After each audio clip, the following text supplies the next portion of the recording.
para acercarnos más. Estrechemos distancias en una señal. Éxitos 99.9. Encontremos más motivos para compartir. Sonidos en primera fila. Hechos que dan de qué hablar. Gladys en Éxitos.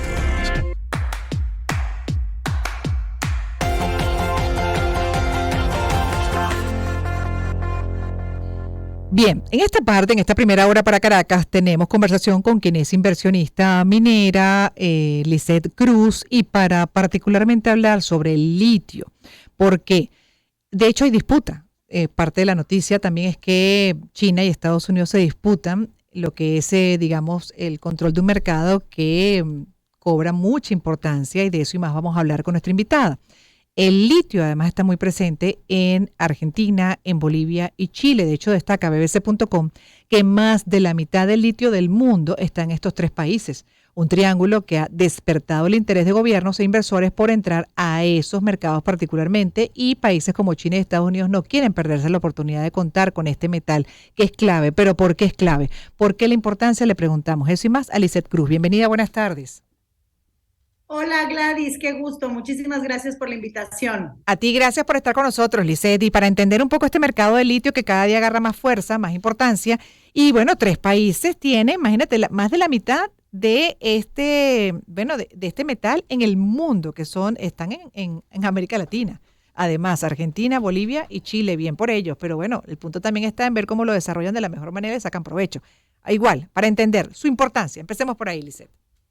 Claro que sí, amiga. Bueno, todos los países, o la mayoría de los países del mundo, están buscando seguir una agenda de medio ambiente. Definitivamente hemos alcanzado unos niveles tremendos de contaminación. Se ha alargado muchísimo la utilización de combustibles fósiles, aunque desde hace más de 30 años tenemos la tecnología en todo el mundo para poder migrar a electricidad o a fuentes de energía mucho más limpias. Y hoy, bueno, se han visto graves problemas en el medio ambiente, huracanes donde antes no los había, inundaciones, sequías, etcétera. Y entonces se ha vuelto imperativo reducir las emisiones de carbono. Entonces, todos los países, o la mayoría de los países, están buscando reducir esta emisión de carbono por medio de la generación de energía. Ahora, el litio no genera energía, es decir, está mal comunicado, como decir el petróleo del futuro, porque no es una fuente de energía. Sin embargo, es una fuente de acumulación de energía, es decir, que la podamos transportar o que la podamos guardar la energía para cuando no haya suministro. ¿Sí me explico? Ajá. Ajá. Eso es lo que vuelve muy importante el tema del litio, dado que con la tecnología que se está desarrollando en diferentes lugares, será muy barata, muy barata la generación de energía. De hecho, América Latina tiene pues una posición sumamente privilegiada clave. Respecto. Así es, Claro. Primero que nada, una posición geográfica muy privilegiada porque tenemos toda la radiación solar.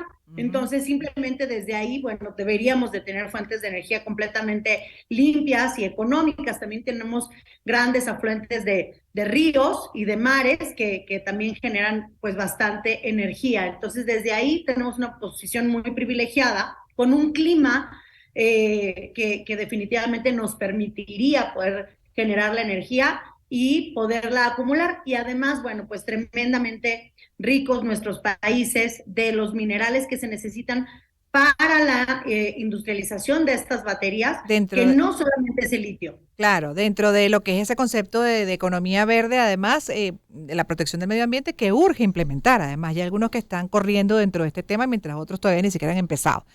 Y en un drama que es mundial, además, que urge la conciencia colectiva para de una vez articular medidas de esta naturaleza, por ejemplo, como las que sí ya vemos en países desarrollados, caso, por ejemplo, de los vehículos eléctricos, aunque todavía a esos vehículos falta ajustarle ciertas cosas, entre otras el precio, porque no son accesibles para la mayoría. Ahora, de hecho, aquí dice, países como China y Estados Unidos no quieren perderse la oportunidad de contar con un metal clave para fabricar las baterías, como bien decía, que utilizan los autos eléctricos, un mercado en expansión al que están entrando cada vez más jugadores.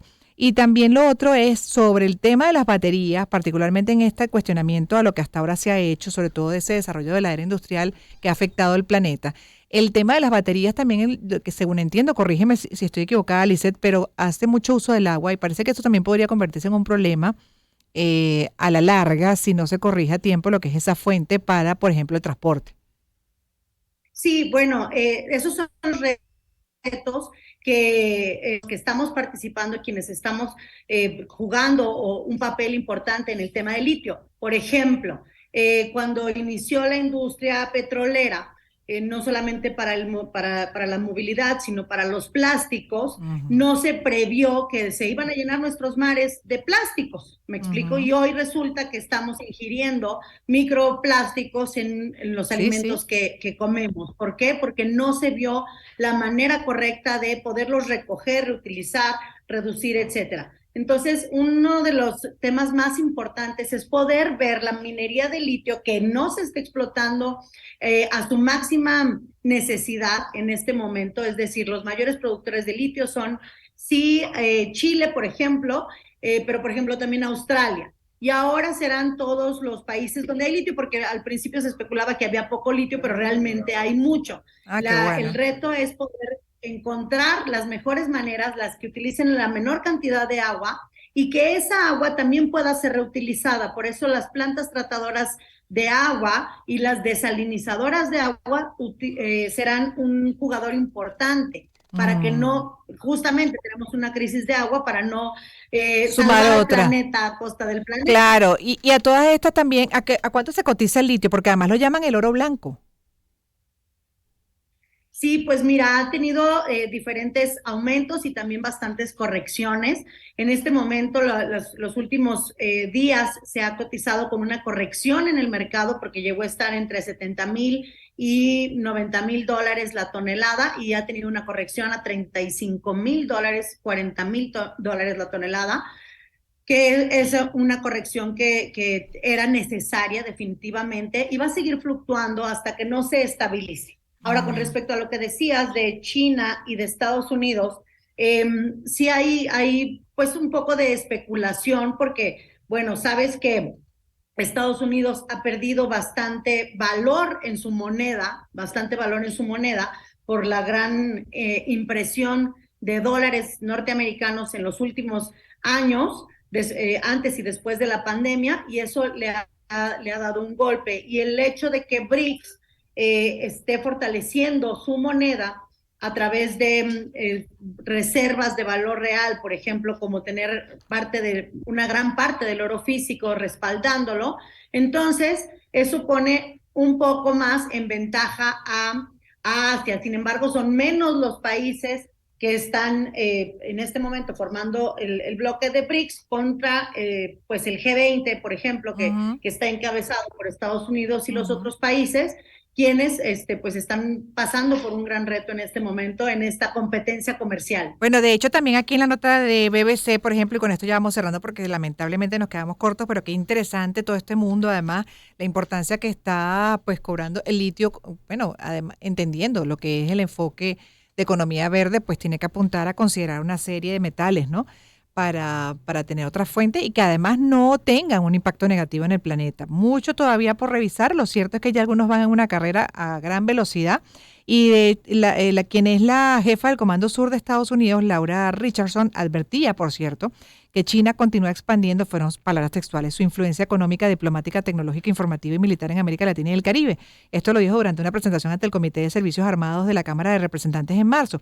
Y que la región, comentó, está llena de recursos, le preocupa la actividad, el término fue maligna de nuestros adversarios, aprovechándose de eso. Pareciera que están invirtiendo cuando en realidad están extrayendo, argumentó Richardson. Importante ese punto. Sobre el triángulo del litio en Sudamérica, pues compuesto, como decíamos, por Argentina, Bolivia y Chile, dijo que la agresividad de China y su juego en el terreno con el litio es muy avanzado y muy agresivo. ¿Y qué dice China? Así como Estados Unidos y otros países están embarcados en su plan para recuperar parte de su independencia energética, China también se ha venido preparando. China tiene un alto grado de dependencia extranjera de algunos recursos minerales importantes y una vez que cambie la situación internacional ciertamente afectará la seguridad económica o incluso la seguridad nacional, lo comentó quien es ministro de Recursos Naturales de China, y así pues que están contemplando metales como hierro, cobre, aluminio, oro, níquel, cobalto, litio y tierras raras, además de los tradicionales recursos energéticos como el petróleo, el gas natural, el gas de esquisto y el carbón. Moviéndose el mundo. Así es, Gladys. Hay que hacer un gran llamado a los jóvenes a que estudien todas las carreras que tengan que ver con la minería, las ciencias de la tierra y todo lo que tenga que ver con el desarrollo de tecnologías y el medio ambiente, porque van a haber fuertes castigos para los países que no hagan algo para descarbonizar su parte de planeta que les corresponde. Habrán castigos fuertes, arancelarios, y también habrán buenos incentivos fiscales o programas para convertir los autos de combustión a eléctricos. Entonces será importante que nuestra visión sea sumamente medioambientalista sobre el capital. Lo que pasa es que ahí también vienen las contradicciones y ya con esto cierro que para tu reflexión final, que por un lado, como bien decías, no, sí, están buscando otras fuentes, otros recursos que no impacten negativamente al planeta, pero entonces la minería está acabando con el pulmón. La Amazonía, por ejemplo. No podemos concebir la vida como la conocemos sin la minería, pero sí existen los recursos necesarios para que podamos hacer una minería responsable. De eso estoy segura. Y como mujer, creo que las mujeres deben de tener una mayor participación en todas las carreras de ciencia, de matemáticas, de tecnología, porque tenemos una visión un poco más pues colaborativa para hacer pues todas las innovaciones de la mejor manera. Bueno, así es, exactamente, porque si no, imagínate, por un lado hacemos una cosa bien, pero después acabamos con otra también que es muy necesaria. En este caso estamos hablando de Amazonía, el pulmón del planeta, y bueno, si revisamos cada porción, la que corresponde a Venezuela, da dolor lo que ahí se está haciendo, lo que hemos perdido además. Gracias por haber estado con nosotros, son las 3:46, me toca despedir esta primera parte de la primera hora. A Lisette Cruz, quien es inversionista además minera, y bueno, hablando del litio, que cada día tiene más peso, más importancia, hay un mercado en expansión además en América Latina, y vamos a hacer publicidad para luego ya enlazar con nuestro segundo invitado internacionalista para tocar el tema de Sudán, que está obviamente dentro de un nivel ya de gravedad preocupante y bueno, hace rato, con una crisis humanitaria también que toca atender, entre otras, del planeta muy revuelto. Antes quiero y espero que Gibran saque rápidamente su paquetico, que me consienta en este primer día aquí desde el estudio, por supuesto, de las galletas María, pero me la tienes en la versión con azúcar o sin azúcar. ¿Con azúcar? Ah, pero entonces yo tengo que traerla sin azúcar. Ese es mi compromiso contigo, exactamente, porque hay las dos. Dependiendo de lo que usted necesite, quiera, pues tiene las dos versiones en el mercado. Además, para utilizar la que le guste, la que le provoque, para hacer postres fabulosos o disfrutarlas en su paquetico, así como siempre vienen desde hace más de un siglo. Lo importante también es recalcar y recordar que ahí está esa posibilidad sin azúcar, sin remordimientos, sin preocupaciones para quienes no pueden consumir azúcar refinada, con el rico sabor de siempre de María Puig, porque Puig es María, María es de Puig. Y cierro también hablándoles de Digitel. Ahora, al viajar, conéctate con el servicio roaming de datos de Digitel en más de 60 destinos alrededor del mundo a través de tu línea móvil prepago. Además, recibes llamadas de voz y mensajes de texto, y próximamente también estará disponible para clientes postpago. Para más información, por supuesto, entra de una vez en digitel.com.be. Parte, pues hasta ahora son las 3:47. Vamos a hablar también en lo que es noticia en el mundo sobre la situación en Sudán, que alarmante, pero desde hace bastante tiempo. La verdad es que esos países que uno se pregunta, Dios mío, ¿cuándo es que finalmente van a poder tener algo de vida, de calidad de vida? Gracias por haber estado. Pero primero la presentación y luego ya incorporamos a nuestro invitado. Gladys en Éxitos. Fomentar los valores como instrumento. Con Gladys Rodríguez. Éxitos 99.9. Bueno, por fin puedo entrevistar a Dylan en persona. Dylan, ¿cómo está? Dylan Pereira es internacionalista y con él vamos a revisar la situación en Sudán, Pero bueno, empezar primero explicando si es posible poner en contexto lo que ha pasado en Sudán, digamos, en las últimas décadas. Buenas tardes y bienvenido. Buenas tardes, Gladys. Bueno, un placer estar aquí personalmente en el estudio desde Caracas contigo y todo tu equipo. Pues efectivamente, Sudán del Sur y Sudán en particular es una república muy complicada desde su origen étnico-religioso muy variopinto, con grupos cristianos, pero con una gran influencia arábica, particularmente por la cercanía a Arabia Saudita, a Egipto y otras repúblicas musulmanas, y que ha devenido pues una situación de gran inestabilidad, que tuvo un cierto periodo de estabilidad a partir de 1989, cuando toma el poder Omar al-Bashir, pero que se perpetúa como un dictador por más de 30 años. Ahora, durante estos 30 años, Sudán logró aumentar ligeramente los índices de desarrollo, se logra descubrir petróleo hacia el inicio del milenio y existía un punto focal de cierta estabilidad en un contexto de 9 países que tiene frontera con Sudán, en el que habíamos logrado retener una crisis migratoria. Pero tras el año 2019, cuando sucede el golpe de Estado contra Omar al-Bashir, es condenado por la Corte Penal Internacional. Es el primer jefe de Estado en la historia de la Corte Penal Internacional, que se creaba precisamente con los Estatutos de Roma en 1998, que es condenado y tiene una orden de aprehensión por parte de la Corte Penal Internacional por crímenes de lesa humanidad, genocidio y crímenes de guerra. Esto hace paso en una transición que intentaba o aspiraba a un gobierno democrático, pero que realmente se ha cedido en una alternancia de militares autócratas y que hoy nuevamente, pese a los acuerdos del año 2020 que se firmaban en Jartum entre las facciones principales de los grupos rebeldes, pues se ha revelado una pugna de poderes entre dos grandes facciones rebeldes del ejército, particularmente el general Hamed y el general Al-Fid, que logran una permanente situación de inestabilidad, una crisis humanitaria que amenaza con ser la peor catástrofe humanitaria de los últimos 10 años y que además tiene un efecto contagio muy potente en el resto de la región profundamente convulsa. Pero a todas estas la población, por ejemplo, porque estamos hablando de grupos de poder que no deben representar a la mayoría, obviamente, ¿no? Pero tienen el control de la mayoría. ¿Esa mayoría cómo ha estado durante todo este tiempo de acuerdo a ese recuento que acabas de hacer? Sí, la sociedad civil apuntaba a un gobierno democrático y este gobierno democrático tenía como precedente un parlamento que tenía un cierto funcionamiento durante el periodo de al-Bashir. Sin embargo, el poderío militar se ha impuesto.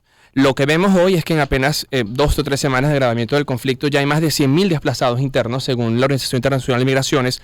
ACNUR estima que puede existir más de 900.000 migrantes internacionales refugiados de esta crisis. Ya Europa ha aumentado sus alertas. Vemos el caso también de Chad, de Benín, que son repúblicas que están aledañas, que están pasando procesos propios domésticos muy complicados, como es el caso de la constituyente que se intentó en Sudán. Se intentó un régimen de una nueva Asamblea Nacional Constituyente que pudiese generar un nuevo pacto social para la sociedad. ¿Eso fue en qué momento? Estamos hablando de 2019 y 2020. Sí, incluso Sudán pasa un momento de fragmentación muy importante. En el año 2009, en medio de la segunda guerra civil que enfrentaba Sudán, particularmente entre las facciones del norte musulmanas contra los cristianos del sur, el gran acuerdo de paz fue lograr la independencia de la República de Sudán del Sur, dándole esta autonomía a las facciones cristianas, pero que habían sido víctimas de una gran persecución, particularmente por el petróleo y el gas que se encuentran en el sur del país. Como siempre, así le pasa a varios países, ¿no? Así es una gran condena, ¿no? Lamentablemente, estos grandes recursos naturales que se traducen en un manejo autoritario y absolutamente despótico por parte de